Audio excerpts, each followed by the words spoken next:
Now, the Central Bank of Nigeria's monetary policy meeting slated for later this month between Monday the 3rd and Tuesday the 24th. It's plausible that making a definitive decision on benchmark interest rate will be a tough call for the country's financial regulator. Now, financial analyst from Chapel Hill, Denham, Damilola Olupona, joins me now for more on this. Great to have you on the program. Thank you very much. I'm sure the next meeting next week is going to be a most keenly watched one when you look at interest rate hike by the US, in the UK, and what's going on around the world as well. So, let me understand. Let's start with these acquisitions, raft of acquisitions going on in the financial services, which is your industry. The strategic positioning of Access Holdings in the pension space, in this divestment, but what's actually is Access Bank looking to achieve? Okay.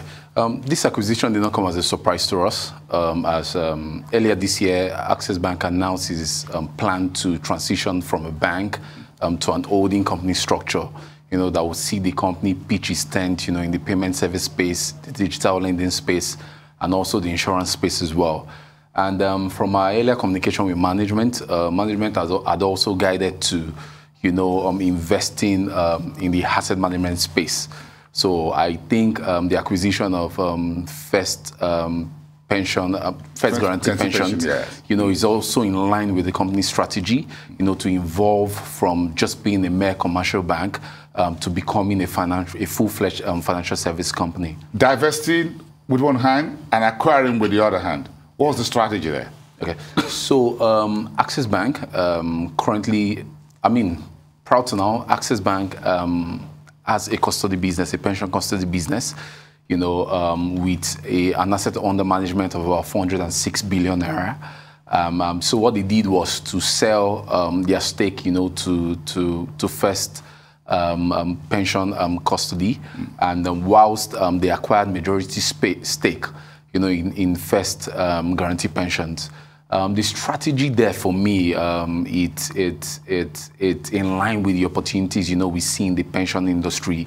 Currently, the pension custody business has grappled with tepid growth, which is largely coming on the back of the fact that PENCOM has refused, for some time to issue new licenses, which would mean that market share growth in that space is a bit limited. And because of the technical difficulties, involved in switching from one pension custody business to another, we've seen little or no growth in that space. So what Access Bank has just done is to move from the pension custody business with little growth and transition to the mainstream. Where there are opportunities. At the moment, they're between 9 to 10 million participants, in the pension scheme. And considering Nigeria's population, especially the fact that bulk of the population is skewed towards the youth segment, we see growth opportunities in that space. So for us, we think this is Access Bank just pitching its tent to where the opportunities are. Interesting. For players in the financial services sector, what does that mean? You're talking about the population of 200, labor force of 122, retirement savings account is just about 9.5. We're just still scratching the surface. Is there still any growth potential for pensions if you look at the unemployment, by the way, again? Yes, there is. There are growth potential in that space. Currently, bulk of Nigeria's population, is largely skewed to the informal sector, which are currently under-captured, in the current pension scheme. And what PENCOM has done is to introduce the micro-pension, which cater to that informal sector. And if you look at the micro-pension contribution to the overall AUM at the moment, it's somewhat low, which means if the current players, can reach out, or if CBN's current financial inclusion drive, becomes successful, yes, then we can see more people, come into the bracket. There's so much money at the bottom of the pyramid. Yes, there is. In the informal economy, there's so much money there. It's just that we haven't been able to capture them into the financial services industry, like PENCOM, by the way, if you consider what folks spend. Yeah, there is. It's huge. For us, we think a lot of it has to do with, what I've mentioned before. If you look at Nigeria's financial literacy rate, it's very, very low, compared to peers in other emerging and developed markets. And we think the recent drive to boost, that number up would only mean that we would see a lot of pension players, capture most of these informal sector employees or players in that space. So for us, that's why we think, despite the fact that we have enrollee number, at around 9.5 million at the moment, we think there is still room to grow for growth in that space, especially as financial inclusion and literacy rate, as those numbers improve further.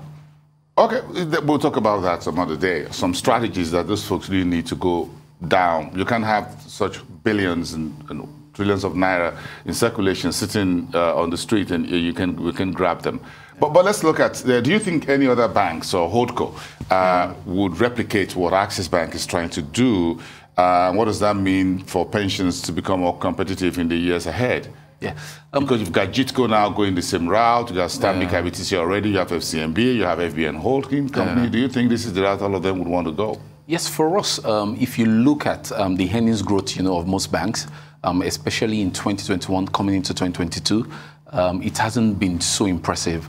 So for us, we think in order to accelerate, earnings growth, we've started seeing bank, just look beyond, the traditional commercial banking, look at other look at the financial sector to tap into other opportunities in that space, and that's what Access is doing. GTCO also announced an holding company structure where that saw it acquired Investment One Pension, and for us, we think the bank will also be on the lookout, to identify other merger and acquisition opportunities, in the pension space.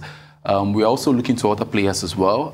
Zenith Bank, for now, hasn't announced, its strategy, in response to what Access Bank and Zenith and GTCO has done, but we believe some things are on the work currently. So we think the merger and acquisition, in the pension space will not come to an end anytime soon, as other banking players will also be looking to tap into the opportunities in that space. Re-strategize. I think that's what everybody's trying to do. Well, if you stick with the pension industry a little bit, well, what do you think was the biggest hurdle for pensions in Nigeria? Is it the unemployment, the size of unemployment, or the size of the informal sector of the economy? Yeah, for us, we think it's a combination of both.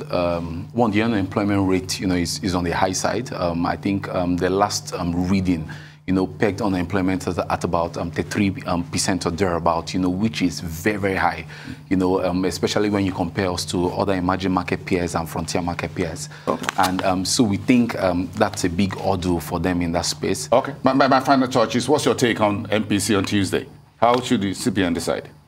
For us, we think they'll still keep the rates unchanged at where they are. We think we might see further tweaks to the MPC rate, come July MPC meeting. But not this month? Not this month. There is a case for a tweak in MPC rate, but we think members of the MPC committee, will still adopt a wait-and-see approach at this meeting, whilst they look forward to the next meeting to make changes. Okay, Tuesday is almost here.